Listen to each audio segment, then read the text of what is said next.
Ladies and gentlemen, welcome in. This evening I wanted to do a little community question and answer in an effort to humanize myself and the channel a little bit more. I did a few of these during the election. There are some political questions in here, some aren't, but I'm going to be going through this and answering some questions. There's about maybe 150, 200 questions. I can't do all of them. I could do maybe 20, maybe 30. I don't know. I screenshotted some of the best ones that I thought that I could answer here. The first question, can you do more story videos? They were my favorite videos, especially the ones where you talked about being a school skipper. You know, I used to do those videos a lot. I'd do like maybe one a week, maybe one every 2 weeks. They were never big in terms of the viewership. There's a few other stories I could do possibly. I don't know, maybe I will. People routinely ask me about it. People used to badger me for a life update video. You know, the life updates are all the same. It's not eventful right now with my life, but people used to ask me that a lot. So maybe with the story videos, I don't know. Maybe there's a few others. There was one in my head about online dating, but maybe that'll be a thing that I do. Favorite movie? Well, I don't want to be a basic bitch, but it's going to be Interstellar. And it's been Interstellar since 2015, 2016. What did Interstellar come out in 2014? Prometheus is an amazing movie, underrated. That came out in like 2012. There's some great movies that came out like from the era of 2011 to 2014. Wolf of Wall Street's a great movie. The Dark Knight, that was '08. But I mean, it's got to be Interstellar. For me, it's going to be Interstellar, and that is a very basic answer, I understand. But you just got to go with what your favorite. It's an all-encompassing, like, mega god movie. When you first started the channel, what type of channel did you want it to be? A sports channel, political, historical? Yeah, so when I first started, it was political. It was the 2020 election. I had this very weird anxiety thing to where I wouldn't like to check the views on videos because a lot of them didn't get many views. They'd get like under 100 views, and it would be very disheartening, so I would never check the viewership, which is very detrimental. You should do that. You know, but for me, it was like a weird thing.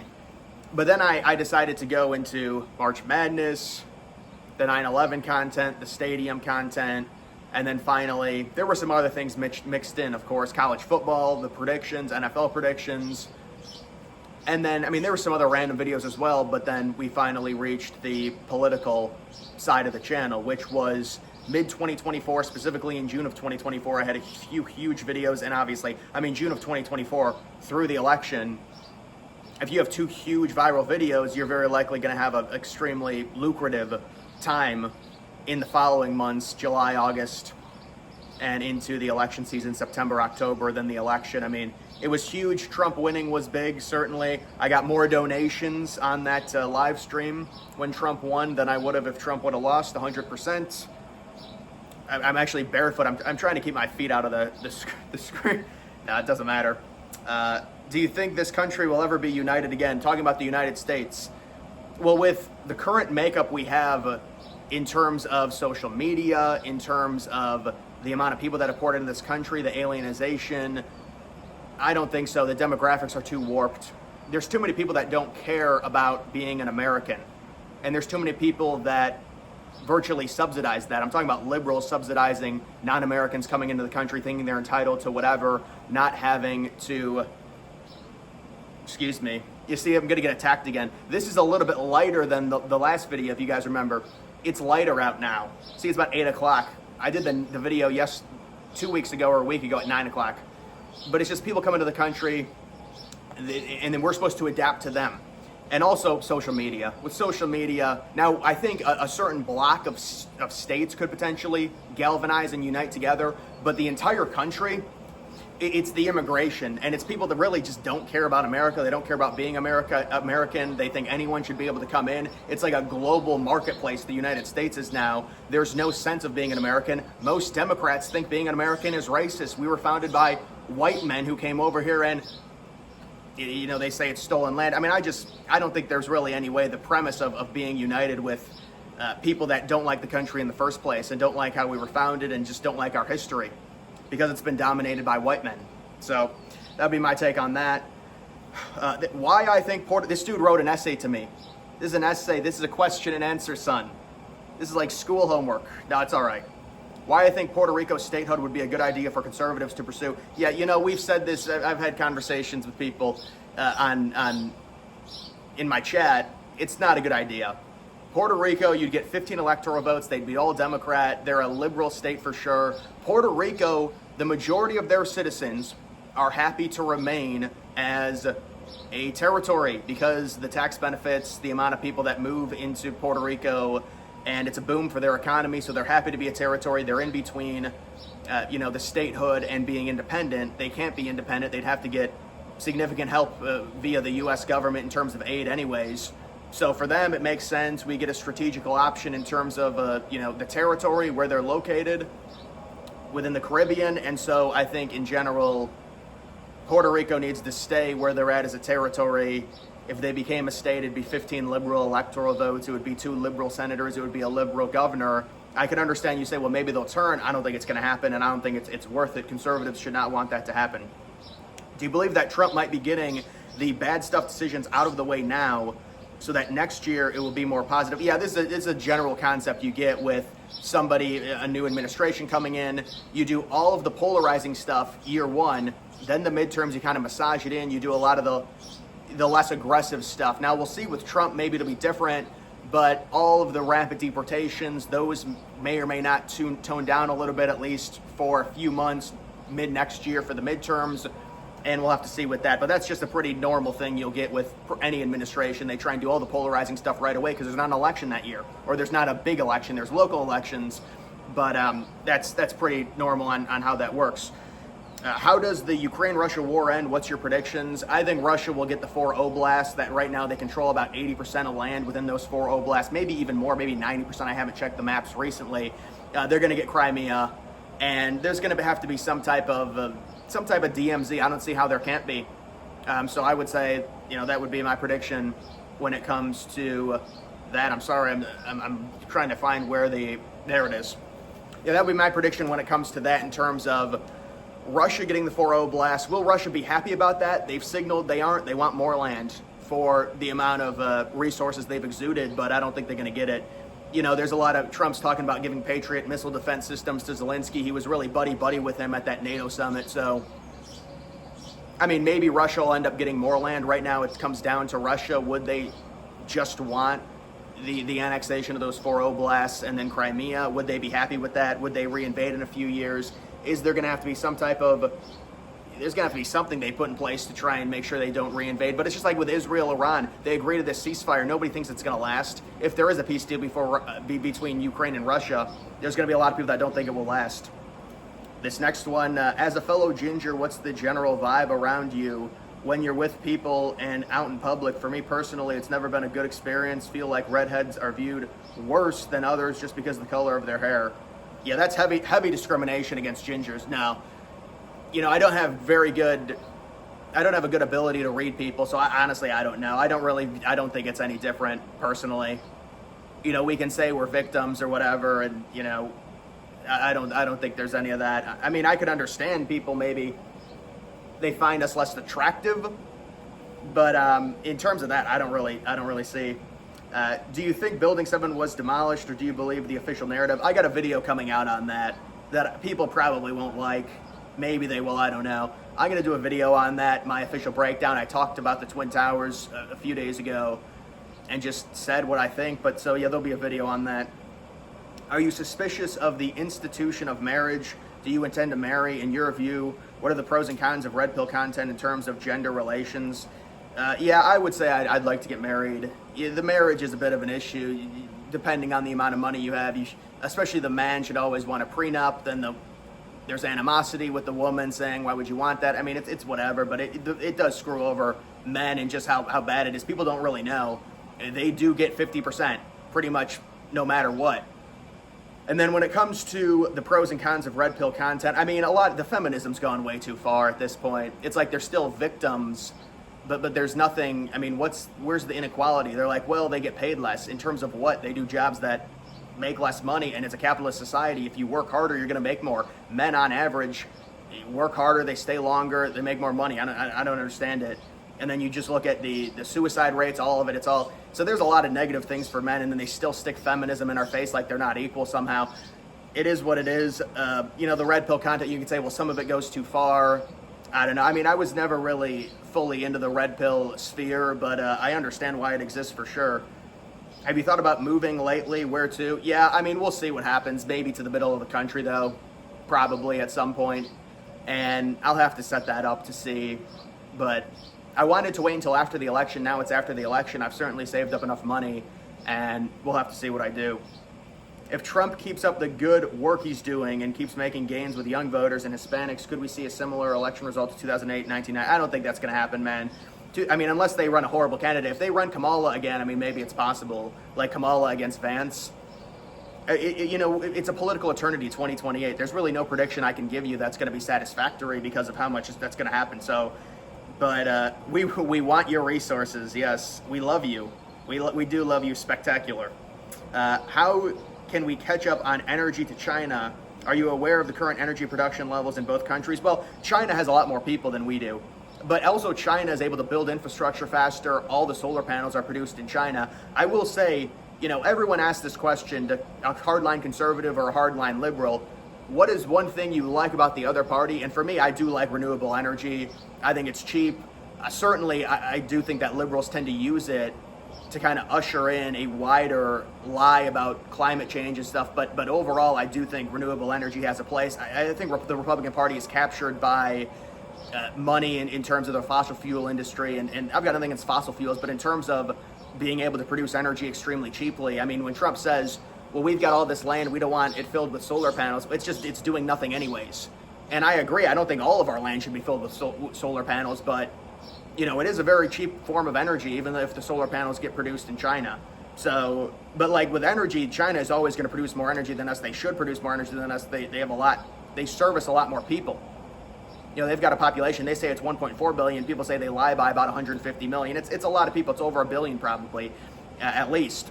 Otherwise, they'd be lying by about 400 million people. We've got 350 million. So, political ideology, American nationalism, no. Republican, I guess. What is the end game with this channel?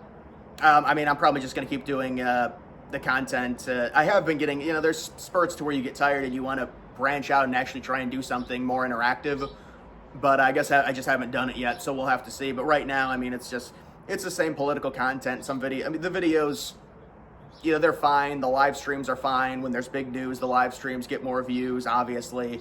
So I think that's just kind of what it's going to be right now. What is this thing? Real thoughts on Bitcoin.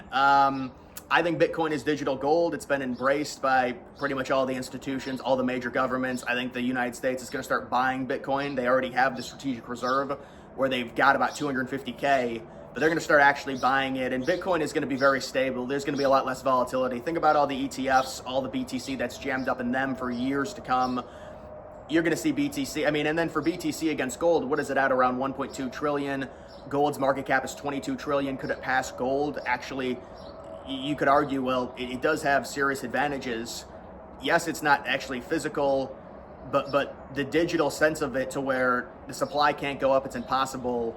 And about 2 million of BTC apparently is inactive and is never going to be used again. So you could argue the supply has been cut by about 4 million with all the burning and with inactive wallets. So the supply is always going to go down whether it's burned or not. And it's going to be harder and harder to mine with the halvings every 4 years. So I think Bitcoin is actually digital gold, and I think it is going to be something to where it's a stable, average 10, maybe 20% return rate. The returns are going to go down. Will it still do a 5 or a 10x? It's just because of the market cap currently, it's very hard to see it happening, but I think it will offer stability in terms of solid returns relative to what you get from the S&P, the NASDAQ, things like that. What do you think about Gen Z conservatism and what makes it distinct as opposed to that of older generations? Well, with younger people, you're going to get more radical. Look at young liberals. A lot of them are pushed towards socialist, communist ideology. With conservatives, it's going to be more hardline nationalism, more fascism. That's just the dynamic between the two parties. And when you're younger, you tend to be, again, more radical. So, but yes, Gen Z is a little bit different to where they view being conservative and loving America and loving your heritage as a based thing and it's cool, as opposed to 10, 15 years ago, it was really be more liberal, the openness, Now all of that seems to, at least in some senses, go. I mean, the colleges are still run by liberals, and so a lot of, especially young girls, get indoctrinated by that, and that's why you see this huge gender divide. But I think on average, men are just more set up to be conservative, women are just more set up to be liberal, based on the fact that we're different. What is your opinion on Muhammad Atta's face? Well, he's got resting bitch face for sure, Muhammad Atta. Recently, you've been sounding depressed, fitting your name. Is that just a theory or is it correct? Yeah, I'm like morphing into my channel. You are what you're named. It's a transitional period for me. Why don't you have any other channels for the variety of content you put out? Well, I think I'm kind of past that. I understand it's not ideal. And the reason I didn't create another channel for the politics, because honestly, originally you look at the landscape of my channel last year, a year and a half ago, whenever, it was very sports driven, whether it's March Madness, whether it's NFL, whether it's college football. So you upload a political video, nobody's going to watch it. It's going to be very bad in the algorithm. The click-through rate's going to be horrible. But I was still able to fight through that. I fought through that somehow. But yes, ideally, but the thing is with YouTube, it is so hard getting new channels off the ground. So hard. And that's like, do I really want to do that? But I understand the issues with my channel to where, well, you have this certain number of subscribers, but not all of your subscribers, or not even close to all of your subscribers, are going to watch your videos. And that's normally how it is with most YouTubers, but with me, I feel like it's even heightened because I go outside of, there's no niche, right? I've uploaded too many videos in different aspects and different topics to have a certain niche. I mean, my niche right now is politics, but it's not like every single video I've done has been based on politics or anything like that. It's been all over the place, so it's an issue. But starting a new channel is extremely challenging. It's so hard. And so it's like, do I really want to do that? Even though analytically what I'm doing is not smart, if you can still somehow make it work, because I was making it work. Now the stadium videos are starting to do a lot worse, and I think that's because I went away from them. And you've got all these people that, the people that get recommended my videos now, it's all political people. So they're not going to click on it, and it's going to get devalued in the algorithm. So, I don't know. We'll have to see what but I don't think I'm going to create an actual new channel to where it's like, well, now my sports content is on here. I don't think I'm going to do that, if that's what you're wondering. If you were able to start a new party, how would it be, and how would you envision it? I mean, I think in terms of like new parties in the United States, I'm sure you guys see the other countries, you have 5 or 6 legitimate parties in a country, it's a clusterfuck. To me, it doesn't really work. I think it could work at the state level. It could work at the state level. Another thing with all of these parties, whenever there's a new party, a new political party, the name is always so cringy. It's like the America Party, like Elon Musk, the America Party, Patriot Front. I just think that it's just a cringy names. I really don't know any like socialist parties that have any type of staying power. But there's really no other third party options. It's just Republican, Democrat. And people say, well, there should be other party options, but it's such a quagmire when you see these other countries, and there's always the typical liberal party, then there's the further left socialist, then normally there's just one core right-wing party. I don't know. I mean, I think an extra party, it would be right-wing for sure in the ideology department, but it would be probably at the state level, it would function better. I think people can be more united at the state level than, because I mean, you're talking about a third party, you're trying to split it, 33, 33, 33. It's just a mess. What's more important to you, wealth and status or contribution to society?